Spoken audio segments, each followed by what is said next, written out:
You're listening to The Adventuring Party, talking about gaming the Irish way.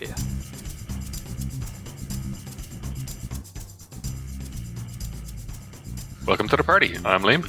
I'm still Savage. And I'm Warlord Scarr, caught in a endless loop of violence. Oh, that's exactly what... That's funny you mention it, because that's exactly what we're here to talk about today. We're going to talk Almost about like I planned this. gaming loops, yeah. I guess, yeah. What do you mean by gaming loops? What is a gaming loop? Okay, so in the basic thing, the gameplay loop is the recurring patterns in a game. If you're taking your typical D&D old school stuff, it'd be like, you start in town, you spend 30 minutes arguing with shopkeepers to buy, 5 extra iron spikes. You go to the dungeon, you fight a bunch of monsters, you get a bunch of loot, you lose 3 party members, come back to town, you spend another hour arguing with shopkeepers about buying all of your treasure. Presumably there's a bar fight at some point. New party members come in, and then I'm talking to the Undertaker about giving a proper burial to the 3 colleagues you lost. Yeah, well, that's what the bar fight's for. Yeah, they're dead in the dungeon. Forget about them. But and then if you say take something like Call of Cthulhu, the gameplay loop would be you hear about there's something weird happening in this old manor house, so you spend half an hour in the library arguing with the GM about re-rolling your library use skills, so you finally get something. You get a bunch of clues. You go to the haunted house. You bumble around, getting jump scared by random odd monkeys with symbols or whatever, until you actually find the secret murder basement, and it's full of Shoggoths, and everyone dies. So you roll up new characters, and they hear about there's something weird in the manor house. There's a loop. Some games are stronger for this loop-like behavior than others. As I say, some of it's, particularly if you're making an effort to avoid narrative cliches. I guess if you're going for the standard dungeon crawler, would you include the adventuring day in a gaming loop? Where yes. You have your activities. We'll do 3 fights and then we'll do a rest. Yeah, that would be one of the gameplay. That would be sort of mechanical as a loop. So you basically have the narrative, not narrative, but what your character's doing loops, and then there's sort of the mechanical loops. In a certain way, the average combat is usually put in a loop because it's everyone's taking a turn. And of course, there are newer games which sort of go beyond that paradigm, but we can get to those later. But yeah, you have the loops that are big session-wide long things, or adventure-wide long things, and then you have turn-to-turn loops. Say you're going through your exploration phase, and you have a thing that's, if you go this way, you can get 3 hexes a day, but you go that way, you can get 4 hexes a day, but there's higher number of random encounters. Or you go this way, you get 5 hexes, but you pay the ferryman, and that. And then of course there's the combat loops where each round you have your initiative, you go through everyone in order. So the sort of mechanical loops, and then there's just sort of procedures, which is sort of more like organizing play into something that's easier to manage. And one of the things about, I think, would it be wrong to say that procedure has become less and less important to gaming, to RPGs as a whole over the years, as people have just sort of started to shrug and go, let's just ignore the whole process and say we get to the dungeon, or we assume we search for all the traps, or so have certain procedural loops been dropped, like overland exploration through hexes kind of thing. Yeah, well, because it's boring. unless you've got someone who can make it good, and they want to be Jack London to make some of this interesting.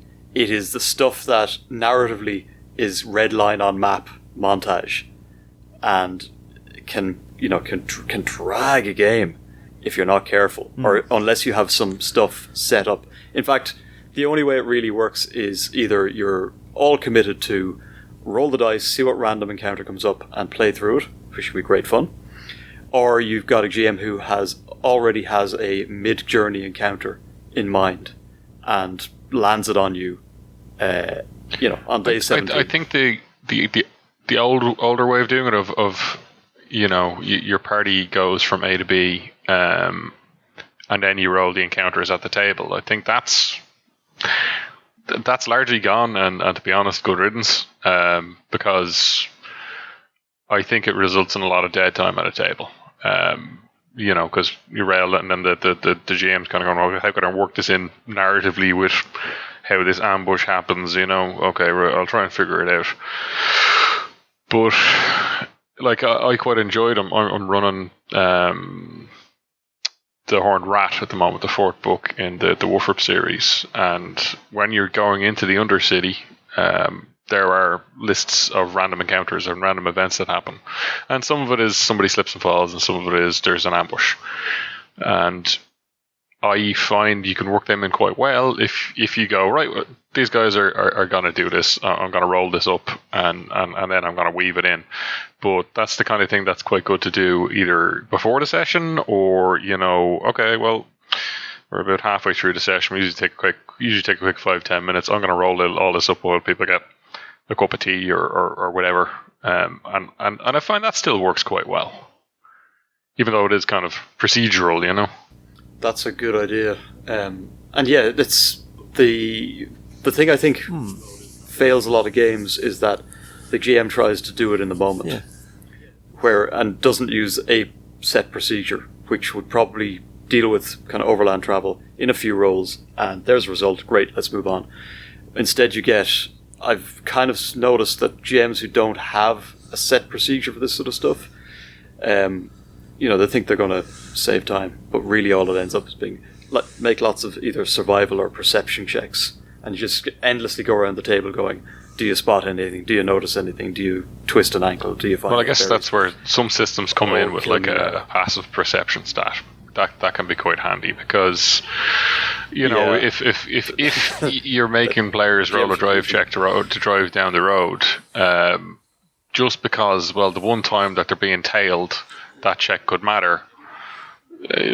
Players get kind of bored, and they don't feel like they have any agency, because the one time the roll actually mattered, they didn't have any chance to. Maybe there's some stat they can spend to get a +1 or a reroll or something. They didn't get a chance to use that because, well, tough luck of making a roll every day to go get the donuts, and you didn't know when it was important.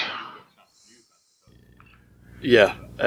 So there's definitely gameplay loops and procedures that have dropped out of common use, that if you kind of look at what happens at the table, perhaps they shouldn't have. Now, I do agree with Liam, a bunch of that stuff is boring as all get out. Those are not good procedures, but good procedures preserve the simulation of the game, in a sense. They make people think about how they're going to do things, but they don't make them take an awful lot of time to do them. And they get the result of things quickly. Like, as we covered in the previous episode on exploration, what I think one of the problems is that people were using procedures designed for, we don't know, we're in this blank map, we need to check each map, and they were using those exploration procedures for, we know where the dungeon is, we just want to get to the dungeon, but now the GM is making us roll for each hex. We go through and narrate how we're crossing this river and going through this swamp, where all the narrative impetus is just get to this dungeon, and a couple of random counter checks would have been much simpler rather than messing around with hex paper and survival checks. And well, I guess you may need to bring in motivation for them then. Like if you want them to spend time engaging with the exploration activity, well, tag a cartographer onto their group and say, right, well, you guys are going to that dungeon. The kingdom has always wanted this part of the wilderness mapped.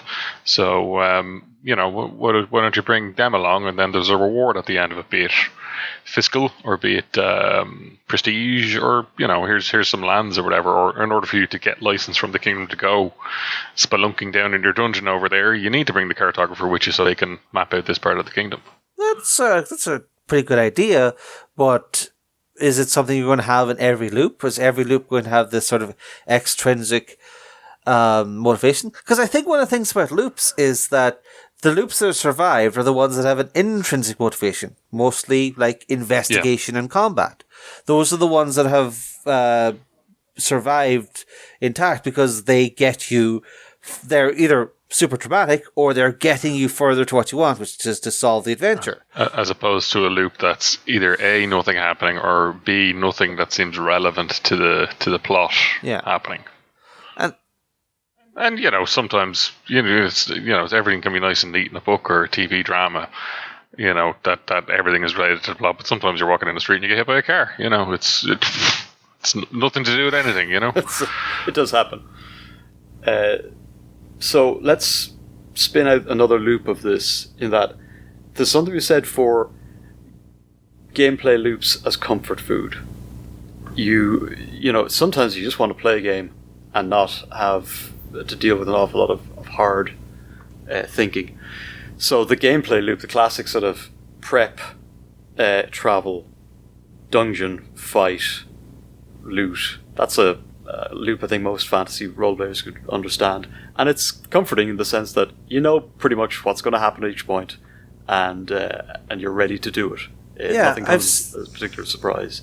So the loops can be just useful to keep everybody on the same page and generally just roll out a game that people are going to go, I had fun people playing. Can get pretty comfortable in them as well. Like we've all come across players who've been pretty upset about being denied that rest period when playing any of the dungeon crawlers that involve rest periods, and or they step outside the dungeon with all of their loot and their pack horses have been killed by wolves. I particularly like breaking the 3 fights in a rest loop because it forces people to dig an awful lot deeper into their characters. But yeah, it's you don't do it every time. Mr. Johnson shouldn't screw over the Shadowrunners every single run. Otherwise... You're not going to go to that Johnson again. The inevitable betrayal. But yeah, so they're good loops to have in the sense that people know I've what heard to them expect referred to as sort of a default play that no matter what mood you're in or things, you just go, Asher, go down the dungeon, stab a few orcs, get a couple of gold pieces, and we'll have done something. This thing. It's just like if you're low energy, it's a good fallback position to just have a dungeon or the sewers or that. Let's just go beat up some cultists. Rough up some gang members for clues. That's one of the big things about Loop is that they give you a tool to just jump into some simple action, but they don't necessarily have the highest level of drama. They're just sort of enabling play. But as the hobby has developed, there's been more and more of an emphasis on each play session is vital and important and different. People have got onto this idea of something interesting should happen each loop. Like each combat round, I should do something cool. I shouldn't just be, I roll d20, it's a 13, that's probably hit, I do 8 damage. People don't like that loop anymore. They want to go, no, this turn, instead of smiting, I'm going to use my feet to great weapon master them. Or that's something that's kind of come along with the cultural zeitgeist anyway. Like, I mean, if you look at your older TV shows, like, so if you look at, Next Gen or one of those where you're looking at the series was 22, 24, 25 episodes long. If you had a filler episode in there, it was just like, whatever, okay, filler episode. Whereas now, if you look at, like, I just watched the latest season of Umbrella Academy, and one of the episodes is just a total filler episode. Nothing of note happens in the entire episode. And, there's only 10 episodes a season, you're like, that seemed pointless. Like, I really enjoyed the entirety of the series. Like, all in all, it's been a pretty good show, and the series was solid. But that one episode was like, I could have skipped this and been not at any loss. So I think we kind of have that expectation about most things now, even in our gaming as well, that something should happen in all games, which can be tricky if you have a play group which has differing numbers. You know, we don't like to have the major narrative stuff happen when we're down players.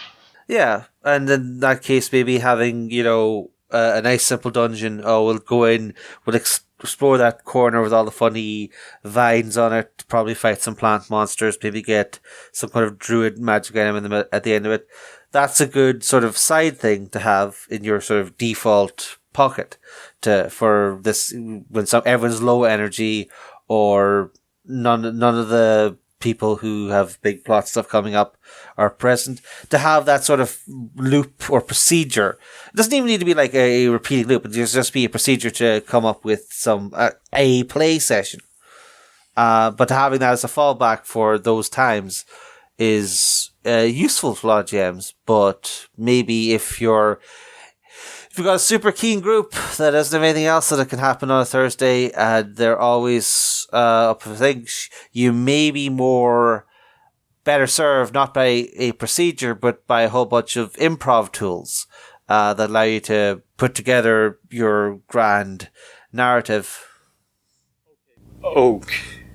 Okay, but even and improv is something I know a little bit about. Even improv relies on process. Improv is kind of stylized in that sense that because you've got no particular guidelines, there's a few guardrails that help improv stay on course, and that's the yes and yes but sort of responses are always yes is another rule in a lot of improv. I'm thinking more or less theatre here, but it kind of works for narrative roleplay as well, in the sense that if you're keeping things pretty loose, then you should probably be affirmative and accepting rather than shutting stuff down, which is why it sort of suits those, let's say, performative games where things are not exactly rules as written and people can get away with certain things, because the expectation is that in that loop you will propose something, someone will validate it or will affirm it or will even enhance it and go further with it, be it another player or the GM. So improv isn't just anything goes. Improv has its own specific loops that help it to work. Well, I think that we do need to be careful when we are kind of adapting stuff, that anything that's fundamentally tied into the mechanics is not something that you can do in terms of breaking a loop. So like you need to be, if you have your standard game which has an initiative and everybody goes in a certain order, you need to be very careful when you mess around with that stuff. Like I remember one of the first times I was playing 5e and there was these layer actions or legendary actions that some of the bad guys get. And they can act kind of out of turn after players or at the end of the round and stuff. I remember when this came up, I was like, this is what? What's going on here? The shenanigans. Yeah, but from the GM's point of view, it balances the action economy and makes actual threats rather than a bag of hit points that you zero. Yeah, but I didn't know that this was a part of the system, so suddenly it just seemed like what is it? Because you know yourself, like there are games you play that are written well, and there are games you play that clearly somebody liked writing a narrative thing and didn't really know the mechanics that well, so and then they do this, and there's no accounting for the actual balance of the game. Not knowing that was a part of the system, just as say, fair enough, yes, it does actually balance out pretty well, that's grand, but not having been aware of it in advance, I just went, is this a game writer who doesn't know the system, who, for the sake of making it dramatic, has just thrown any system balance out the window? In a sense, yeah, it's to start with, that's probably exactly where the idea came from. It's like, well, we need more stuff to happen in this fight that isn't just recording hit points going down.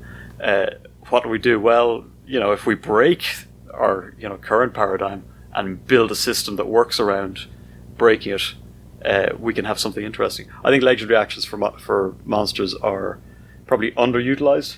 I think they're a great way of keeping game or fights fresh. Well, I mean, one of the best things that I came across in gaming in the last few years was playing one Pathfinder game. And normally, if you make an attack, right? I don't know if you guys are that familiar with Pathfinder 2nd E, but if you succeed by more than 10 by 10 or more in a check, it's critical success, and if you fail by 10 or more, it's a critical failure. Generally critical success, great, you do a crit, you do double the damage, fantastic. But when you make an attack roll, usually there's no consequence for a critical failure. But then there was one big bad guy, big bad end boss, who, on a critical failure, disarms you and yeets your weapon 15 feet away. It was great. Yes, so my magic weapon got strewn and thrown over there, and it was like, nuts. Yeah. Are you going to go to your backup? Are you going to retrieve it? You now have an interest. But that was brilliant because it totally changes the mechanics. Because normally you're like, if you're sitting there with then in Pathfinder you get 3 actions, so you go, okay, I make an attack, and then I make an attack at -5, and then -10. I'm pretty much just fishing for a 20 here. Sure, I've got nothing else to do. Roll it. Whereas if you're like, oh, right, I'm fishing for a 20, and the odds of me getting a 20 are significantly lower than me getting a crit fail on this attack, I'm not going to do it. You play it safe. That's interesting. Sorry, Shane, just before we go on, I just wanted to loop back to that notion of have players gotten more dramatic because they want to break the standard gameplay loop? And what Liam outlined in terms of how filler episodes are fine in certain formats of TV and not others. There's definitely a micro and macro sort of, does drama break loops, or are people breaking loops to be dramatic? For players, yeah, it's like just applying the smite macro every single combat round can get pretty boring, and it's understandable that, not to mention, I think it's kind of very constricting to simply have to play the optimized combat loop every fight. That way we get through it as quickly as possible. Narrative loops. Narrative loops players break and want to break all the time. Like, yeah. How many times have you been playing a game where your bad guy is sitting there and getting ready to make their big speech, and then they started it, and then the player goes, "I shoot him in the face." Oh, it's practically a trope. While they're having this spiel, can I be casting buffs? No, sit there and listen to this speech where they explain their plan in a very in kind of big detail for the next 30 seconds to a minute. I don't want to watch a movie with that person, because they're going to be sitting there going, well, why don't they? Because it's a story and this is how stories work. Shut up. But yes, but to sort of finish off the point, getting through combat loops, same way, boring, understandable. Players want to break it up a little bit. Not to mention, optimized combat is kind of dull. Breaking up, or going off the plot and doing, breaking the loop by doing a Muppets episode or a musical episode.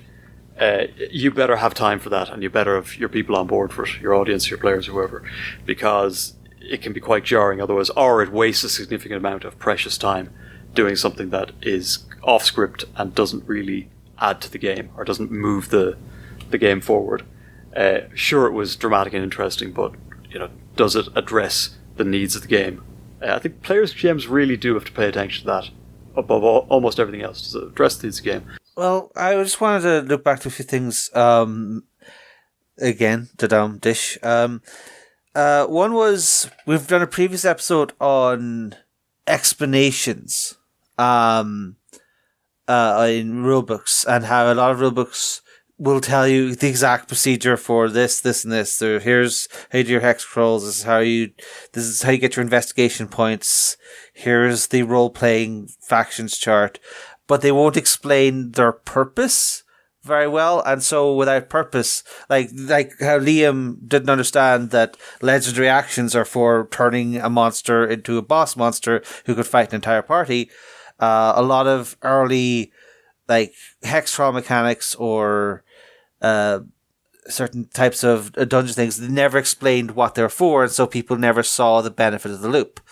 And that also comes over to the modern day, where mechanics are better designed, but they don't always make clear, what's the benefit of this? Should you be using this rule?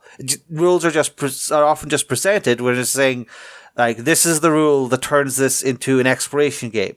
Okay, so if you don't want to be an exploration game, probably don't worry about using that and just say roll a survival check, it'll be fine. But if you want it to be a exploration game, use this rule. And that's is that's I think one of the oversights. There's a feedback loop. We're going to keep doing this. To this between the people who play games and the people who write them, the rules specifically. Why has exploration and the dungeon turn and hex crawl stuff fallen out of kind of common usage? Because they're either not written into games or they're written incredibly badly. And combat rules are usually solid enough, or at least the system that has to be tweaked most during testing, because it's the system that people engage with again and again and again. But if players don't use it, if game writers don't write good hex crawl rules or whatever you want to call your overland exploration rules, if they don't write them and don't bake them into the game, they don't get used, they don't get play tested, they don't get feedback, and people stop using them. It's a bit of a vicious cycle. I think it's and we arrive at exactly what you're describing. No one uses it. That part of the game becomes an unstructured mess, and GMs improvise on the spot and go, give me another survival check. Boring. I think part of the problem is that they're generally tacked on. Like, let's face it, if you look at most dungeon crawlers, they are built around combat. Yep. And then everything else, any skill system, anything like that, is just kind of tacked on. And all of your exploration stuff is based on that. I think if you want to have it as a focus, you need to have a fairly detailed system for it. If you just want to have it as, well, we're figuring out what we're doing between those things, then that works just fine. Like, about the best I've seen for it at the moment, like, Wolfrup doesn't do it at all. It just doesn't really. You sure people have skills and you make them roll skill checks. That's kind of the old school D&D way of doing it. I quite enjoy second ed Pathfinder's deal with it, where you've got three modes. You got your downtime, you got your exploration, and you got your encounter mode. And like, the exploration stuff is kept really high level. It's just, are you standing there the whole time casting detect magic? Are you standing there? Are you kind of scouting ahead, in which case you'll give everybody a +1 initiative? Are you searching as we're going? And they can have an impact on the speed you're traveling, and they can have an impact, do you have your shield and weapon out at the start of combat when you get ambushed? Well, you were in a stance that allowed you to have that when you were in exploration mode. That's fine. Were you making perception checks all the time? Yeah, well then, that random treasure along the way, the dead adventure in a bush with a magic ring, well, you found that because one of you guys was searching and the other guy was detecting magic. Very simple, very high level.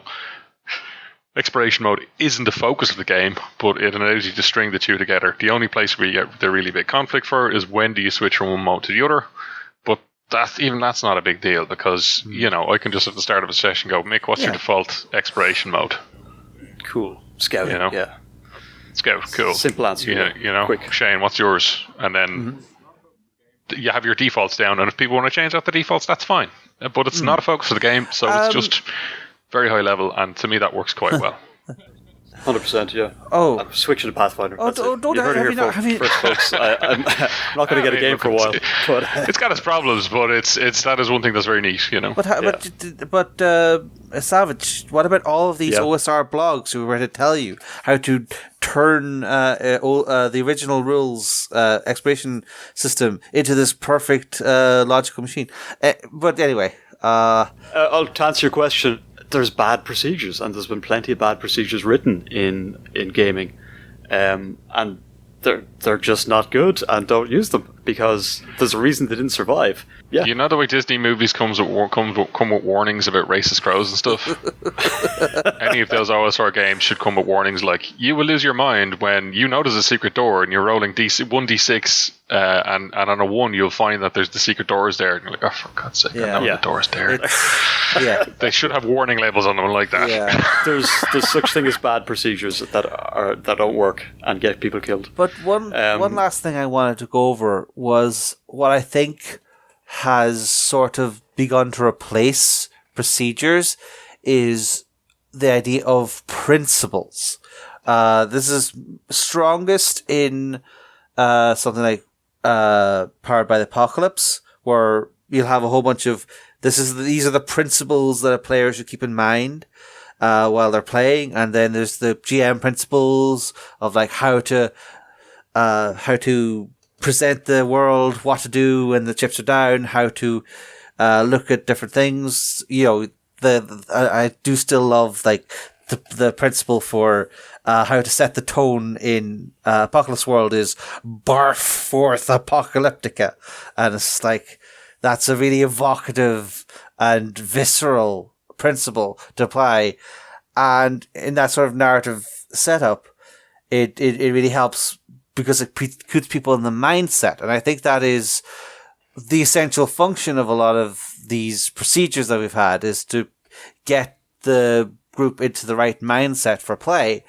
But as we've become more and more narrative focused over the years, this idea of putting you in the mindset has moved from these mechanical procedures to a more, let's get ourselves on the same page mentally and keep in mind the core corner blocks of our game and push those forth. And then instead of having to go through a procedure of dice, we're always in we know what mode we're in. And yeah, okay. I feel like the new battleground is going to be, do you want procedures or principles? Which is it, folks? Do you want a procedure game or a principle game? Probably by codifying it, it becomes a procedure of sorts, but it's keeping a very high level. Or you're saying this is about the whole table being aware of what the principle of a particular moment is, and mode switching to be in that kind of space, and then later on, being aware enough of what's going on to get to change again. Or am I missing the point? No, I don't know that the two are necessarily mutually exclusive. Like, I mean, to me, what you're saying nearly is like the theme of a game. Yeah. Right, we're going to play Deadlands. Right, well, how weird are we making it? Are we going kind of, well, we're just cowboys and then maybe some weird stuff will happen, or are we going full on, nearly Lovecraftian horror on it? And it, depending on your group, you may want to emphasize one side or not. Like, is that not inherent in a gameplay that you kind of decide what game you want to run, either as a GM or with the group as well? And then that's kind of how your game goes. Like, is that not kind of intrinsic? Certainly, I think there's a mix to be made here. Like we were saying that procedures are dead, or long live the principle. But really, a nuanced approach is needed, and like there's a reason that so many people have gone back, and I see endless blog posts of trying to say, "Oh, this is how you should do hex scrolls to make them interesting and cool." And myself says, "No, that's folly. I've tried it 20 times. It never works. This is how you make a hex scroll to make it cool and interesting. And I've run 20 sandbox games using this method, and it's perfect." Ultimately, these sorts of procedures, mechanical or narrative, are meant to make your game run well, and you sort of have to pick and choose between them to see which ones are going to make your game with your group work. And there's going to be times where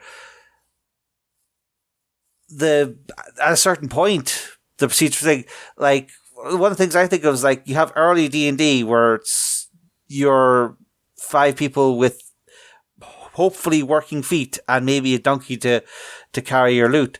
And then, 20 sessions later, you're flying on the back of broomsticks or teleporting across the land. And so all of a sudden, what do we need these hex crawl rules for? Let's just ignore them and just go straight to dungeons. Maybe have a teleportation mishap table instead of a random encounter table. These kinds of things are good when they're good, but when they're not useful, they're not useful. So you sort of have to approach them with a critical eye of, this is going to help in this situation, but when it's not going to help, it's okay to put it to one side. It's bogging down the game. Yeah, I can get behind that. The process of this podcast means we should probably wrap up around here. But that's a really good point, that you have to be aware of what procedures are doing for your game and when to drop them. Having developed a better procedure. Yeah. Or having to overcome the problem to the point where you no longer need to figure out what the consequences are or the process is. And even the biggest of and most fundamental of loops may not be always appropriate. Maybe instead of having a fight with you rolling initiative and having a fight with that hobgoblin and going through his 47 hit points, maybe it is okay to just say the rogue. A roll to seduce the hobgoblin. Well, that. But I was going to say, like, maybe it is okay to just have them be like Metal Gear Solid, just whack them on the back of the head and drag them into a closet, and let's not worry about having a 30-minute fight over something that doesn't really matter. I know certainly I have largely in my games dropped combats. Like, if it's literally against a pile of mooks, I just sometimes I don't even bother with it, particularly if it's like, right guys, it's 10:30 and I want to wrap up this particular part of plot, so if it's okay with you guys, you just beat them. There's no this is clearly just a bit of filler. There's no big boss here, there's no information to be earned, you know. These guys don't know anything, so there's no point in even capturing them, tying them to a chair and trying to find out what they know. Oh yeah, someone gets the knives out, then you really find out what the other people at your table are like. It's a very good point. Why don't we have an auto-resolve when it's like clearly going to go your way? 4 goblins, 6 adventures. I think I can see. I mean, we're going to be fighting to see who gets to hit him first. Yeah. Well, I mean, in some cases, it's because the system's done like that. So, like in your Adventurers Guild, in your Pathfinder Society, in any of those guys, there's got a minimum numbers that need to be hit. You need to do a certain number of encounters, and you need to do, and that could be a skill challenge, that could be anything like that, but a certain number of things need to be done, and that can be done with a certain number of challenge points. And if you want to make that big climactic fight at the end, you got to have a crap fight at the start, so the numbers balance out. Okay. The league commissioners dictated it, so I guess it's going to happen. I'd say give part if you're just in your home game. Is there any point in the top of the table team playing the bottom of the table team? Probably not. It has to happen to make the numbers but work. It has to happen to make the numbers work. If you're in your home game, guys, maybe talk to your GM about auto battle comes with a cost. You take a set number of hit points each, or you expend a spell slot. As much maligned as Fourth Ed was, that had the whole thing of, right, well, the fight's going a certain way, right, well, everybody spend a healing surge, job done. Pretty much, yeah. I often, it's the only frame of reference in which Fourth Ed's talked about now is, you know what, it had some good ideas. Yeah.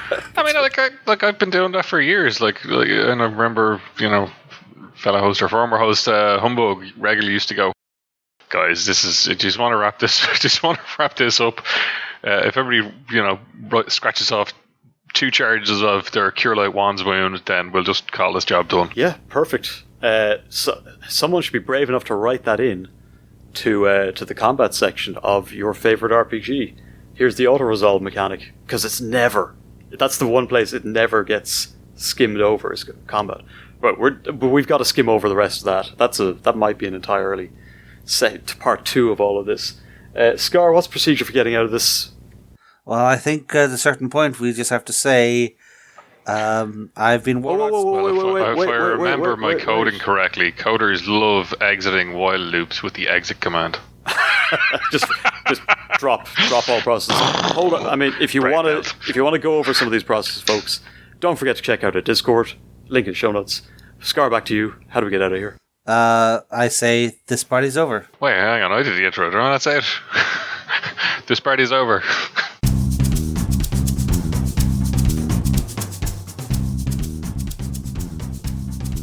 Thank you for listening to The Adventuring Party. If you'd like to leave us a voicemail, you can head on over to SpeakPipe and drop us a line. Or you can join us on our Discord server, where we keep the party going after hours. Otherwise, you can find us on Facebook, YouTube, Spotify, or Twitter, or you can email the hosts at party@theadventuringparty.net. The Adventuring Party is released under a Creative Commons Attribution Non-Commercial Share-alike version 3 license, but you probably knew that already. We hope you enjoyed the episode, and look forward to seeing you back here next week. Goodbye.